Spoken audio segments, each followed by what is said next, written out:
question. Are you playing Suavecito? Oh yes, okay. So I guess Okay. you can Just the hear it. volume of the music and your voice are not. It's hard to hear what you're saying. Beautiful. Thank you so much. It's Yes, just a I'm little loud. having some issues with my sound right now. I love Is it it. I love the is music. it It was just a is it little loud. is it quiet now? Is it quiet now? Oh, it's totally off now. Yes. Okay. Oh, So, well, we'll get back to Suavecito. Oh, don't worry, we will get back to Suavecito. So I hope that you are getting to know each other. There is no way around it. It is hard to develop trust, intimacy, and all of these things in the digital space. It's harder than it generally is, but we really hope that with the tools that we're giving you, but overall with this shared understanding that we're in this process together, we can foster this quality of relationship that we want you guys to feel with the people that you're setting the arena with. Michael, today you were put with Monica and Laura, but you also have your support buddy, and the idea is precisely that you guys learn how to check in every day and learn how to make the most out of this tool. I will be coming into one of your setting the arena sessions. Please, if you haven't told me, and also I'm gonna make sure that I write it down in my calendar so I don't forget. But this is to say, this is a very important tool, and we would love for you to continue to share and continue to grow this relationship. By the way, if at any point you would like to jump in, say something, ask a question, raise your hand, put things in the chat. We're checking it at all times so that we can create a sense of belonging in this space.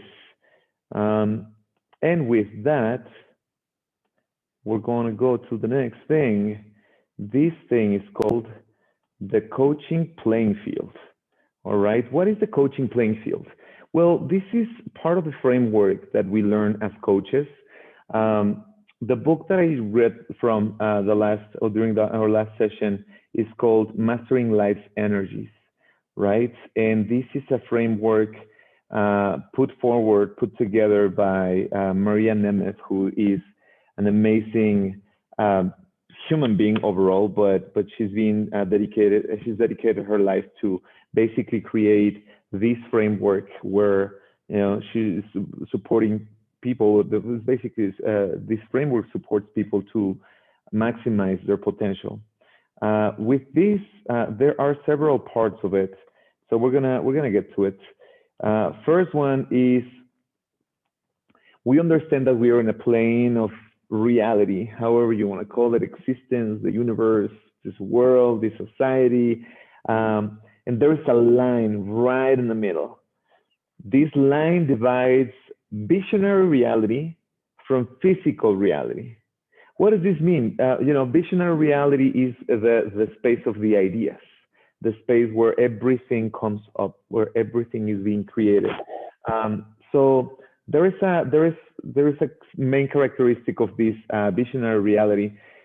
Us artists are super powerful in that visionary reality because creativity is the main fuel of that visionary reality. Have you realized that sometimes you are seeing things and then immediately your brain goes to like, oh, this could be, I could use something to fill this gap, or maybe we can create an amazing project with this idea, or this rhythm is kind of like giving me the vibes for an amazing song that would go like this, da, da, da, da, da, da, and we're creating immediately, just like that, right?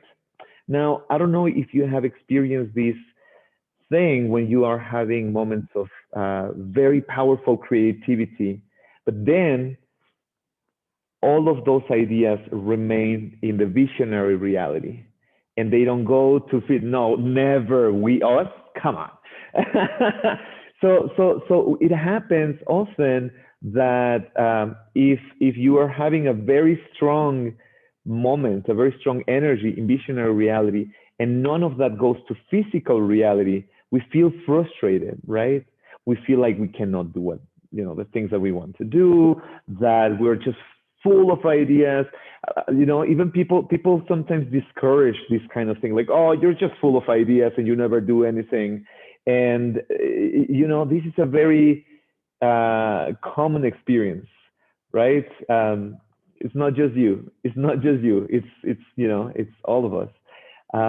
So when we are in this situation, we are saying that we need to bring things from visionary reality to physical reality, right? Now I'm gonna ask you. We're gonna do a quick exercise. Close your eyes for just a second, for just a minute. Close your eyes and help me imagine. We're going to imagine. Welcome, Rashida. Welcome. We're about to start an exercise that I will explain in a minute. So just close your eyes and help me imagine a house. We're going to imagine a house that is blue and that is 2 stories high. It has 2 floors. On the second floor, there is 3 windows, and right outside of the house, there are some roses. There are some bushes of roses. You got it?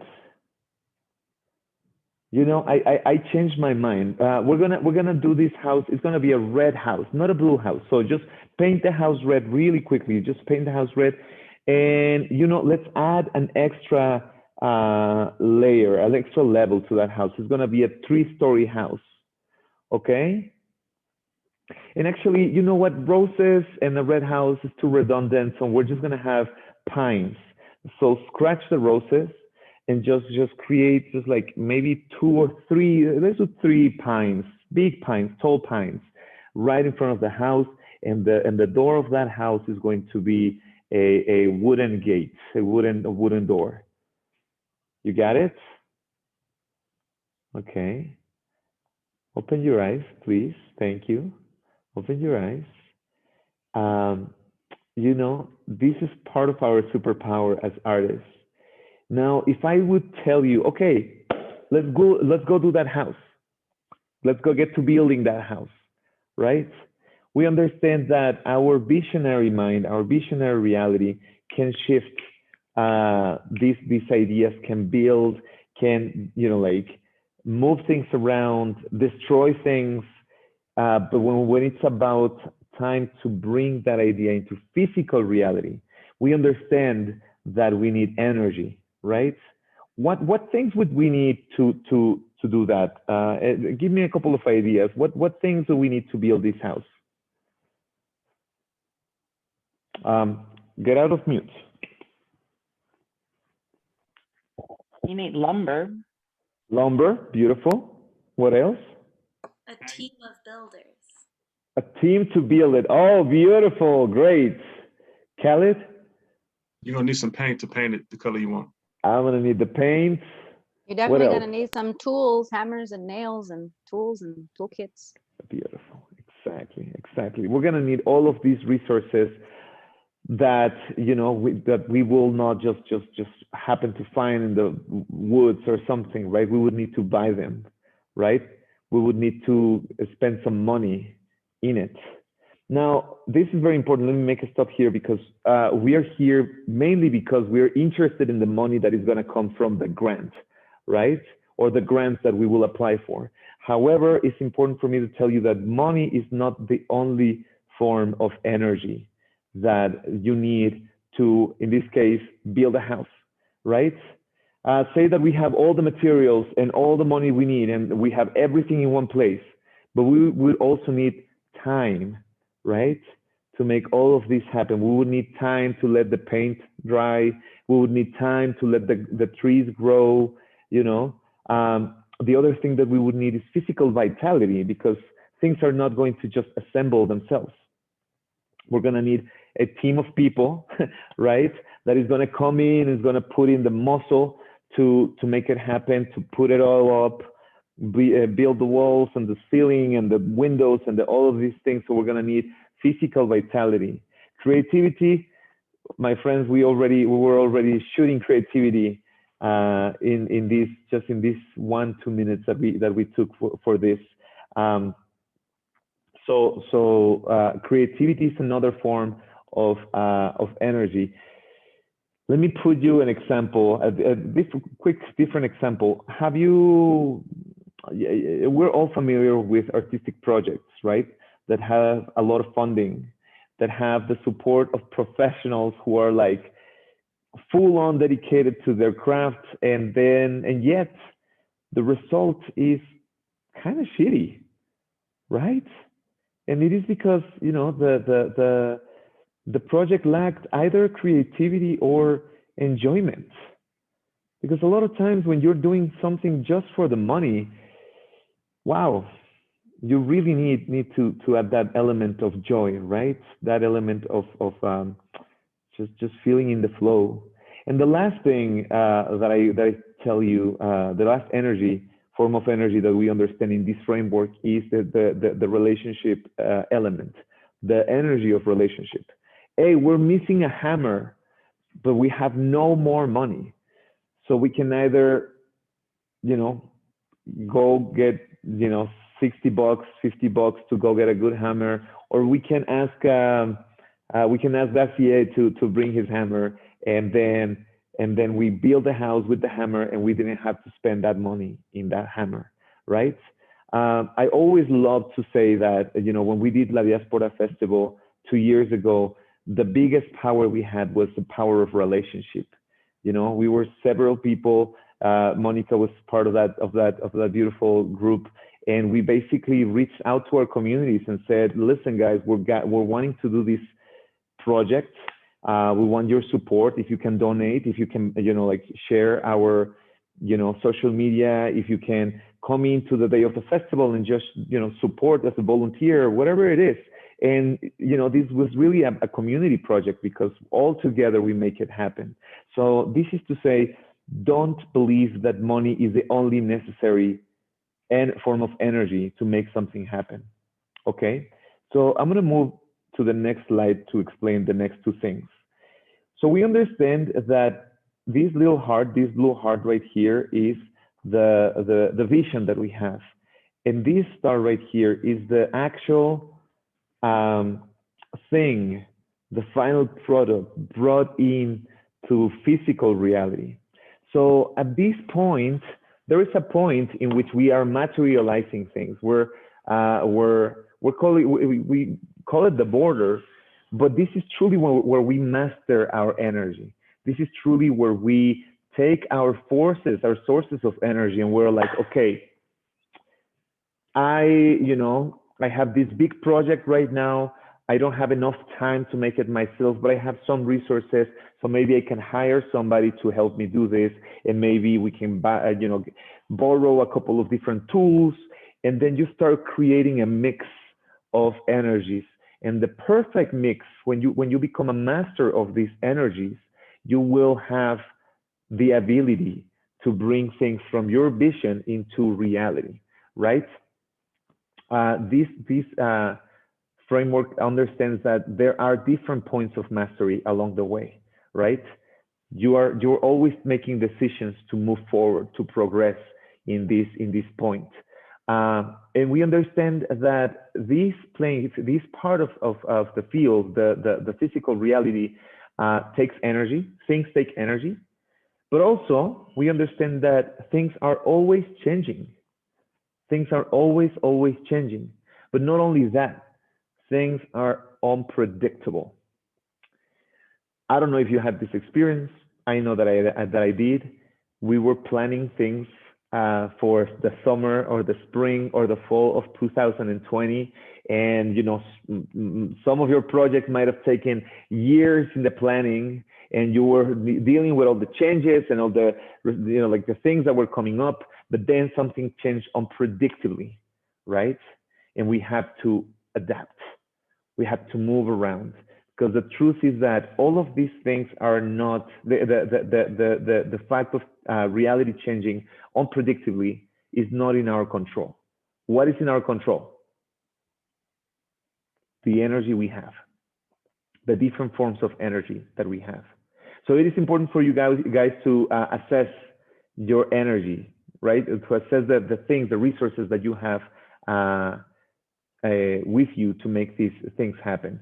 And the last thing that I want to just mention for right now, for some of the folks that have been having their coachings, and we might have mentioned this little monkey right here, the monkey mind. Because a lot of times you will have the energy that you need, you will have the things that you actually need to make things happen, but there's something that is going to come into the back of your brain, and it's going to say, are you really, that's enough energy? Are you really not going to go back? Are you really, do we want to do that? That sounds too difficult. We're fine just here where we are, right? And then that is where, where we start getting cold feet, as they call it. We're going to leave it at that for right now, because we're going to take another session to actually talk more about monkey mind, and because we need to become a good friend of our monkey mind. But for right now, we want you to take a moment to do this and to get your writing muscles moving, right, Therese? Oh, super. Yes. Welcome, Rashida. I'm really glad to see you. And I'm really excited about this process that we're getting ready to do. So for the next weeks that we are together, and ideally you'll be doing some of this in our individual coaching sessions, we are here to get your muscles moving, your writing muscles moving. And how we're going to do that is by writing. So if you're a person that types, you can type it, but if at all possible, for these writing exercises, you want to write it down, but most importantly, we want you to feel comfortable with what's going to be fluid. What you're going to be doing in this writing exercise is you're going to be writing down your vision. Describe your project design and visionary reality. And then once you've done that, you're going to write down 5 small, sweet steps to bring that into physical reality. And if you are not having any thoughts come to you, you can write the words, write something, write something, write something, write something, until something comes. And if you lose it for a minute, just write something, and just let it come back to you. Think of it as just a description, and nothing to lose, but lots to create. Are there any questions before we have you do the 10-minute writing? Hi, Monica. Hi. Describe your project design visionary reality. That's a little, I don't. Okay, so my project would be, I want to create a food cart, a mission style food cart in Central Park. Something specific. So yeah, it's like something specific to your grant. I'm asking the city of New York to give me a permit and some seed money so that I can create something that's very unique, which is a mission style taco. And I'm going to show all the stats that none of the Mexican food in the park is anything like the mission Mexican food. And then my small sweet steps are going to be seeing who my competitors are, coming up with a budget, finding someone to host me in their kitchen, commercial kitchen, getting a place to stay temporarily, and coming up with 5 pop-up plans. And then if I got stuck, I would write something, and write something, write something, write something, write something. Is that complete? Your question? Yes, thank you. Awesome. Any other questions before we go into the writing muscle moving? I'd like to just add really quickly that the write something is so that as soon as you start writing, don't stop. If you get a blank moment, just write something. All right. Okay. So I'm gonna play you now. I'm gonna stop our pause or record. Thank you.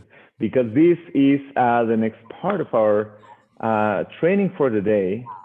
And what we're going to be looking at right now is The juice box, I believe.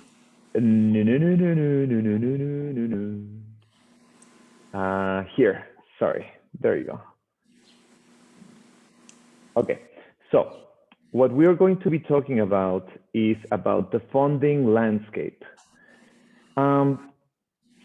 Yeah, like, why do we have to write a grant? You know, like, have you wondered, like, yeah, things are like that, right? Like the easiest answer is, well, that's how things are. But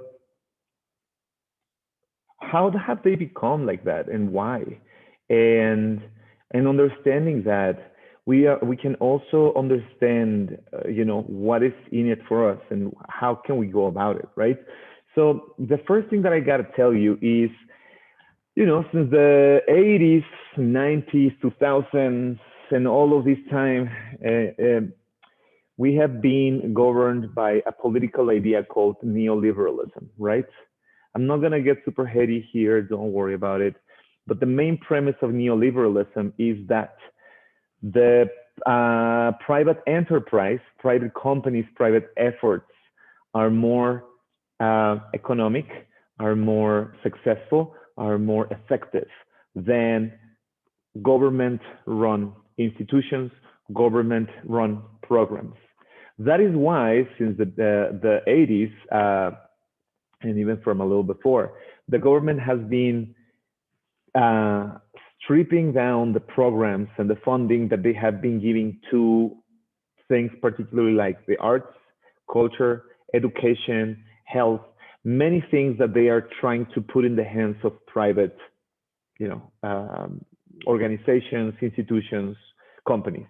Now, this is important for you to know because basically what we are doing is when we are presenting our grant application, we're going to an organization that might be a government-run organization, like the San Francisco Arts Commission, like the California Arts Council, like the National Endowment for the Arts.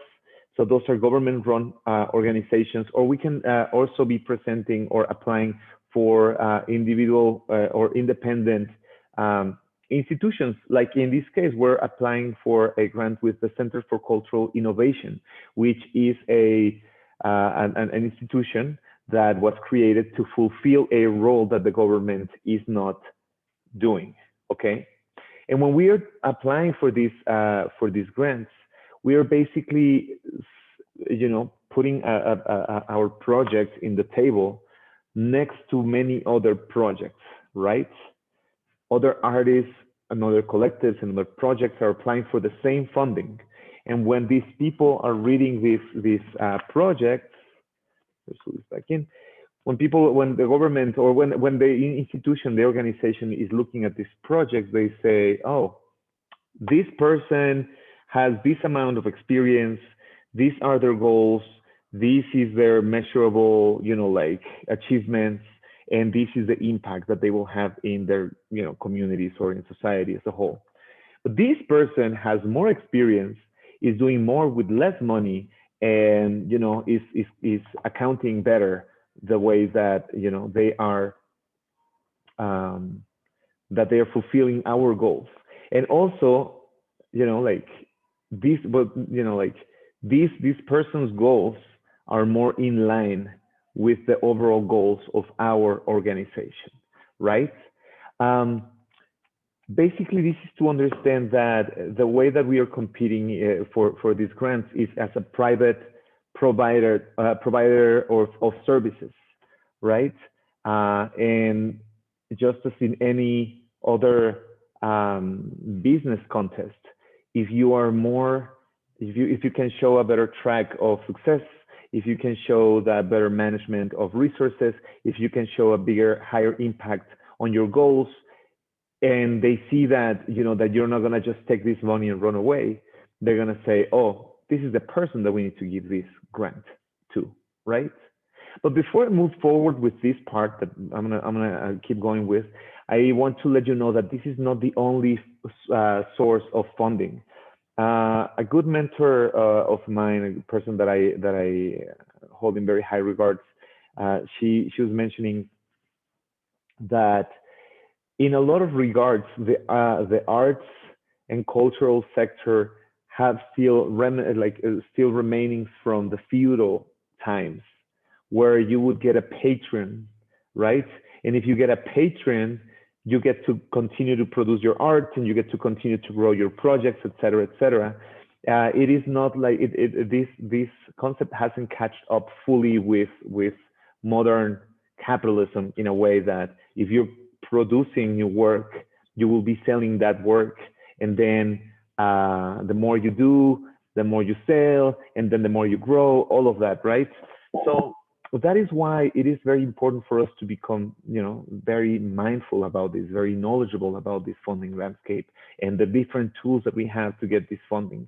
Some of these other tools that are not necessarily grants are sponsors, individual donations, but not only the big donors. When we talk about the individual donations, we can talk about big donors who, they do this for basically for tax purposes. We can also set up individual donation programs. So for many community-based organizations, this actually makes a lot of sense. You put out a kind of like a yearly drive or a yearly donation pledge, right? And then you're doing a campaign and you have a goal, and then people is giving you like 5, 10, 20 bucks, whatever it is, and then all together you put together a big pile of money, basically. Crowdfunding is the same. But crowdfunding, the difference between that and crowdfunding is that a individual donor program could be something like Patreon. I don't know if you're familiar with this platform, where people sign up, and every time that you release new material, they're pledging that they're going to give you $5, $10. So that actually changes the dynamic. So because it's just a matter of it's just a matter of you producing new things to get paid, right? And the crowdfunding programs are generally like, okay, for these next 2 months, we're going to be raising this amount of money, and we're going to make it happen. Again, La Diaspora was a very interesting approximation to this, because we basically got funding from all of these different sources. So my recommendation to you, regardless of your project, of course, go for the grants, but also realize that grants are not the only resource available for you to get funding, right? Now, again, going back to, these are the kinds of organizations that you can get funding from. You can get funding from a government agency, again, like the California Arts Council, San Francisco Arts Commission, the National Endowment for the Arts. But you can also get funding from other nonprofits, like the CCI, or foundations who are working specifically on a, very key, very specific issue, social issue, cultural equity issue. And you're like, hey, listen, my project, my program is going to, it has the same goals that your foundation. Why don't you take some of your budget to supplement our income? And also philanthropers. And again, I wanted to take a moment to talk about this, because there is a lot of tax evasion that happens in the arts world. Because why? Because I'm going to, I'm buying this brush, right? And this brush is what is this? Like a contemporary art piece. This is valued in $1 million, right? So I buy this thing, and then I'm like, okay, I have it in my mansion.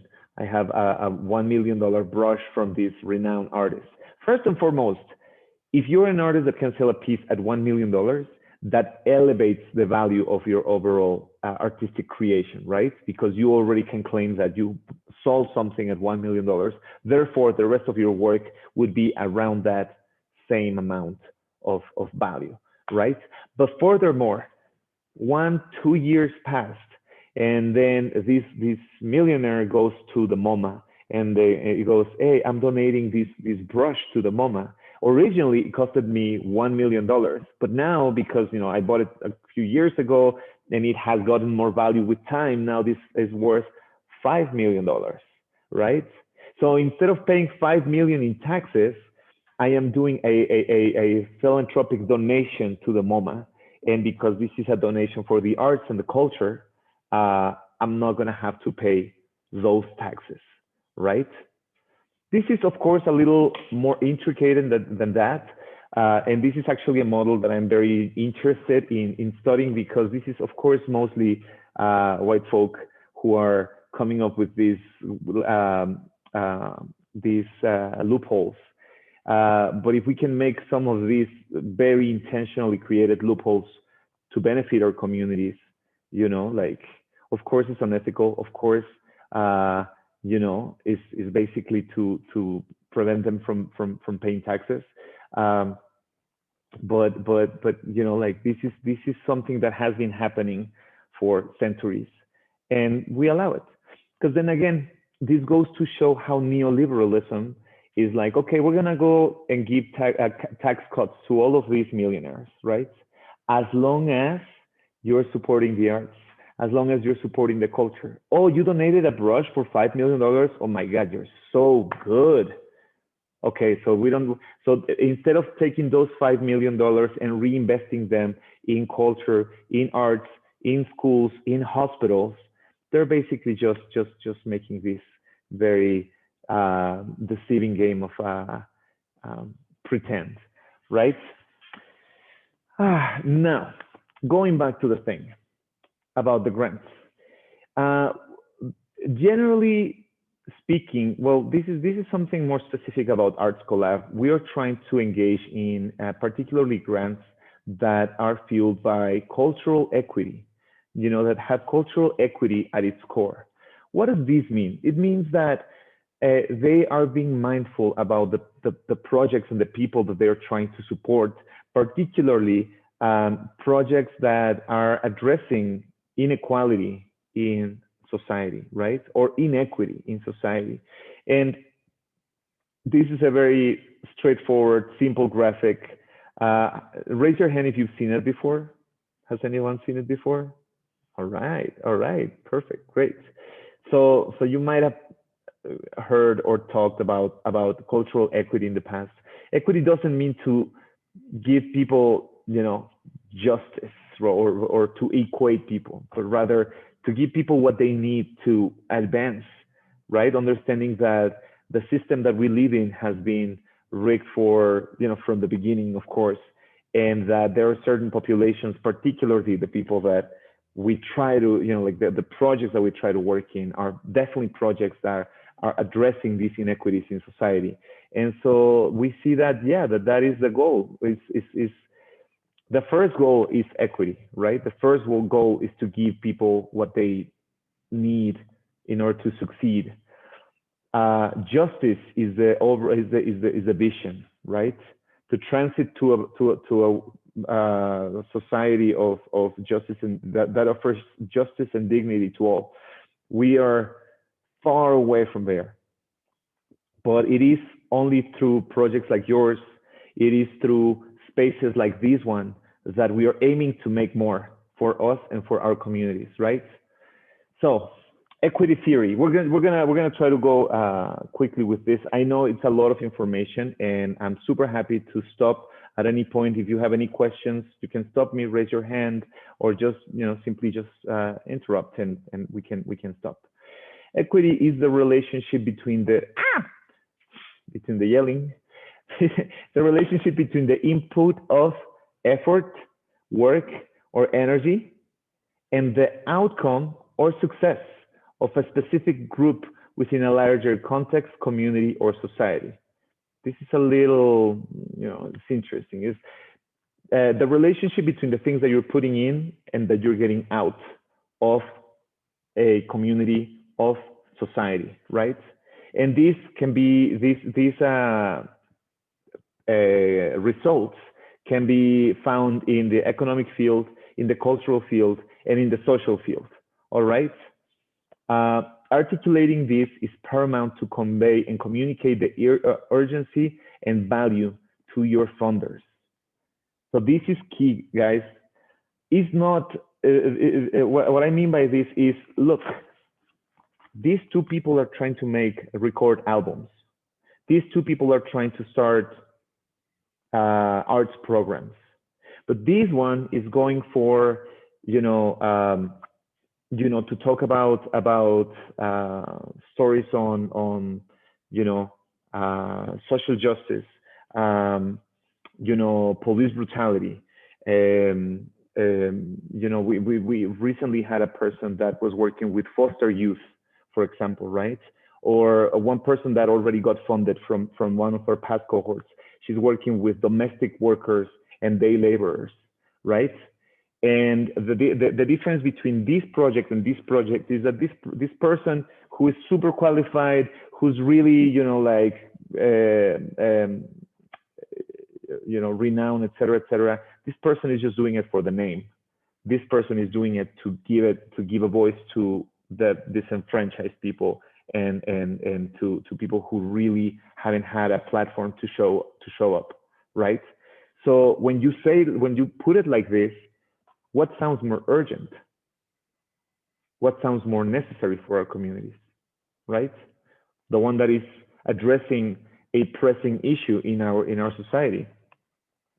So the reason that I'm bringing this up is because we generally have this notion, because we watch the news, right? Or we know of these several acts of police brutality, for example, that are happening in our society. But when we hear defund the police, right? What does that mean? What is at the root of that narrative? So while we might have a clear sense of the inequities in our communities, it is important to look at the roots, historical, political, and social, that have shaped those inequities, right? So for how long has this been happening, and why is it so urgent to stop it right now, right? Because and here's the thing. I don't know what was happening in the 60s or in the 70s. We probably, a lot of our projects and a lot of the knowledge that we carry to this day is a consequence of the work that many people have put throughout the years. But this is our time, guys. This is where we are in the time and space. So this is it's our opportunity and responsibility to address these things and to do something about it, right? So let me give you an example. If a person puts 60 hours of work and makes the same money of a person that puts 20 hours of work, not working those 40 extra hours, it's a privilege. And it is a manifestation of equity. And that is a very scary word, a very loaded word in our society these days, privilege, right? There is of course, we know white privilege, of course, we know of so many different forms of privilege, but I think that it is very important when we're looking at things with compassion, and this is really that we are trying to promote, as Arts Collab, is to reframe our relationship to privilege and to reframe our relationship to all the preconceived ideas and to bring compassion into the mix, right? The truth is that, if you are here, if you have been making a living out of the arts and culture, maybe it is likely that we also carry a certain amount of privilege with ourselves. I am, cisgender male in this society, in this context. Yes, I am an immigrant. Yes, I had my third set of challenges, but I also carry both, right? I carry challenges and I carry privilege, right? The truth is that everybody in this room and most people have a certain degree of privilege, right? So the question is not, how are you more privileged than me? And why should you feel bad for being more privileged than me, right? The truth is that we were brought upon this system that again, it's been rigged from the beginning, but we were not there rigging the system, right? We are a consequence. So the question actually becomes, what is your privilege? And what are you doing with that privilege to support those who do not have it? How can we ask others with privilege, with more privilege than us, to take a look at what we're doing and feel comfortable and confident in asking them to exert that privilege in our favor? It's going to take a long time to get rid of privilege, really. Until we have justice, there is going to be privilege, right? Until we achieve justice and dignity for all, there is going to be privilege in this world. But in the meantime, how do we dismantle those structures of privilege? By making it our ally, by understanding how to use it in favor of our causes. Do we have any questions so far? Yes, Monica? I think I was understanding correctly everything, but I'm curious why you showed us that chart of things leading to equity and then justice, and why we focused on equity and not on justice. This one?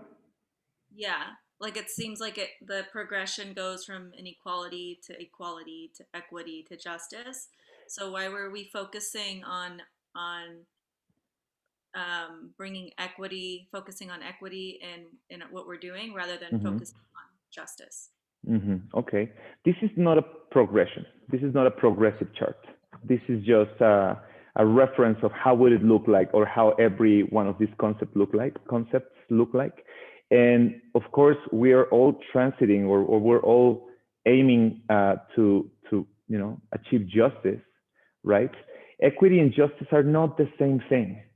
Because as long as we understand that as long as equity is necessary, it's because there is there is not a level playing field. You see how they are unrigging the tree so that it's even, right? So we can talk about political theory, and we can discuss political ideas of how would it look like to have an event system for all of us, right? But the truth is that within the context that we have right now, within this neoliberal government that we're living in, the best way forward, the best path forward, is to take the tools that we have at our disposal right now, and to utilize it to nurture our resistance, to nurture our communities, to nurture the networks that we are creating, so that we can, in the correlation of forces with those who are oppressing, those who are upholding these systems of oppression, so we can have a shot at actually, I don't want to say clashing, but actually a shot at dismantling those systems of oppression. Is this clear? Yeah. Okay. I thought it was progression just by that was Yeah. just an assumption. Yeah, no, the truth is that, the reason that we are dismantling these structures of privilege is to get to a place where we don't need equity, but as long as there is privilege, we still have this tool on our side, okay? And there are many different tools, equity tools. This particular one that I'm gonna just brush off real quick, just touch upon real quickly, is called the cultural districts. This is something that happened in the Mission District of San Francisco. They created the first cultural district in the country. This offers benefits and protections to tenants, cultural spaces, cultural traditions, and artists who live in and small businesses that live in a certain part of the mission, right? It's a designated area. So this is basically through the community gathering together, protesting and raising their voices, they convinced the board of supervisors to create this frame of equity for this particular part because they were being, gentrified. It's not a secret that the Mission District, it was one of the most gentrified, neighborhoods due to all the tech boom and all of that. So this is just to give you a sense that we have the ability of creating equity tools when we organize together, all right? Part of what we are envisioning for the Arts Collab to be is a repository of intentions, a collective of people that can articulate political discourse that then we can put forward and say, hey, get us more funding for the arts and culture. Hey, be more mindful about who are you giving this money to. Hey, lower the requirements that you're asking to give grants to Black and brown folks because we don't have the same amount of privilege that those that you have been funding, right? Is 68% of the arts and cultural funding goes to 2% of the organizations. The symphony, the ballet, the MoMA, like these big institutions that have been there for a really long time, and we're over here fighting with each other, thinking that there is no money, right? And this is really the wake-up call for us. We need to transit to a place where we understand that there are resources. We just need to organize to reach those resources. Okay. This is the last part. Multi-generational equity. Of course, when these factors of like a person working 60 hours and a person working 20 hours, when they accumulate through generations, of course, the effects of that feel much more heavy and it extends to entire communities, right? There is another very interesting number that I always like to remember. If you spend your money in white communities, this money circulates within the white community for something like 26 days. In Asian communities, it circulates for 28 days. In Latino communities, it circulates for around 9 to 11 days. If you spend your money in a Black-owned business, it lasts between 1 and 2 days, in average, which means that, this money that this bakery is making, they're going and they're spending it in a business that, belongs to another folk, like a white person, Asian person, something like that. So if you have this escape of money and resources from your community, it is likely that your community is going to be without those resources. And that is why it's important for us to make this mindful push about it. Some of these things that have been pushing for inequity historically: affordable housing, dignified work, lack of quality education, health, redlining, of course, and inheritances, right? My grandpa has $10 million. So I'm going to take those $10 million and I'm going to make a big company. And then when they come and ask me, like, how do you make it? Oh, no, it's my hard-earned work. No, you get a few $1 million, you might even become president and be a dick. Sorry. Okay. So we're going to stop here. I know it's very heady. I know it's a lot. Take a moment to digest it. And would you like to, I'm having a sense that we need a break. Therese, would you say so or not?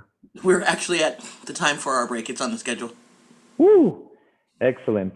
Okay, would you guys have any more questions, any ideas that are coming up from this information? Okay, we'll see you at 10 after. We're going to take a 10-minute break. We did it.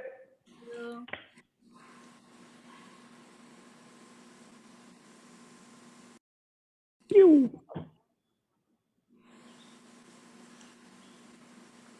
So one of the things that we talked about in all of your interviews was demystifying the grant process. And this is this next piece that we're going to be going over are things that you can take with you to all your future grants, and you might even find some other applications for it. And if you do, share those ideas with your cohort here, and pay it forward. A big part of this is reciprocity. So we're hoping that to the best of your ability, you'll share some of your learnings with your community, so that the knowledge doesn't just stop. Hi, Poochie. I just see Laura's Poochie over there. So that the knowledge doesn't stop here. So I'm going to drop into the chat what I'm calling the grant pieces. And if everybody could open it, that would be great. Can I share it? Share my screen with it? No, it's a Google Doc that I sent. It's asking me for Permission? Yeah. Give me a second, folks. Sorry.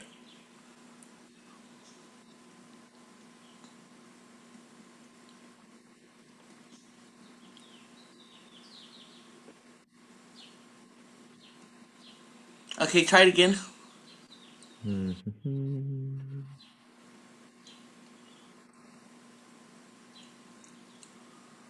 I see a duck. I see a rhino. Okay, Yes. so this is this is kind of like dismantling the grant.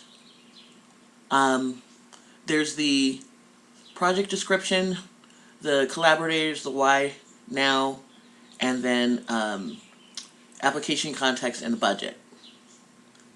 And if you needed to, you could put some budget notes.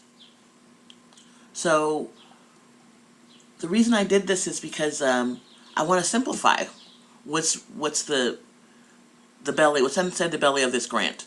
Really, there's like five, 6 pieces really. And as you're preparing for the grant, if you keep this one sheet handy, and if you just get lost of like, what am I doing? I don't have all this information.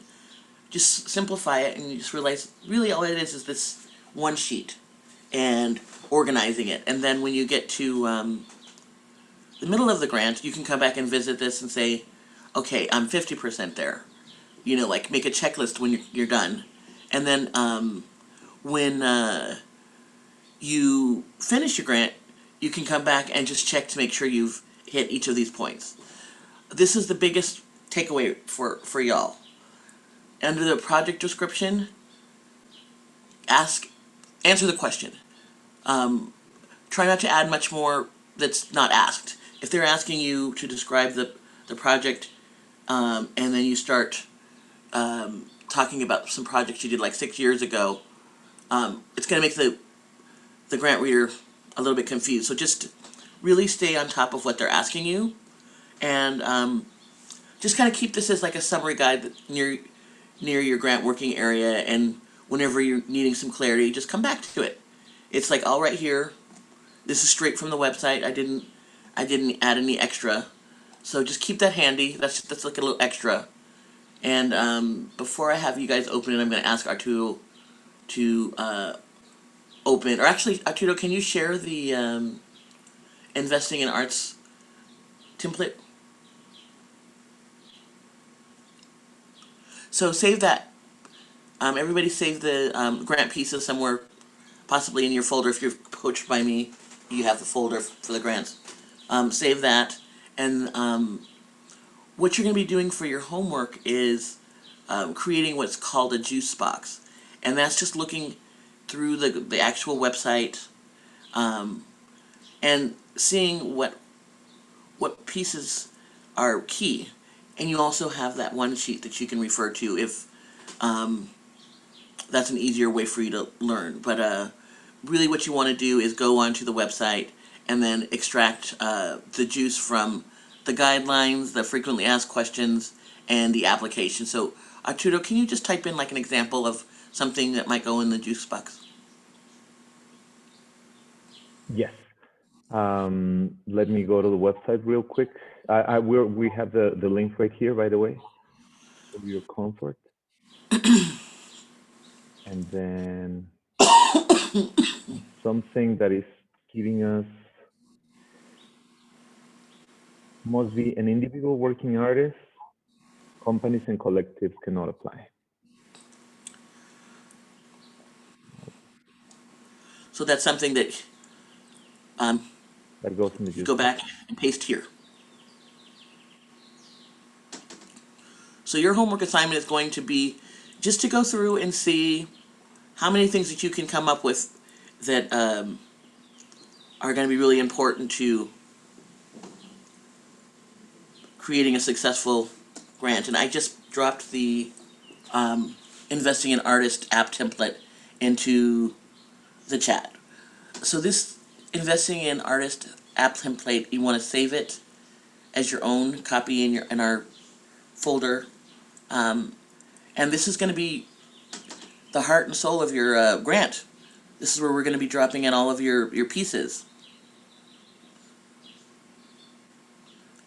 So does anybody have any questions about how to squeeze the juice out of the website?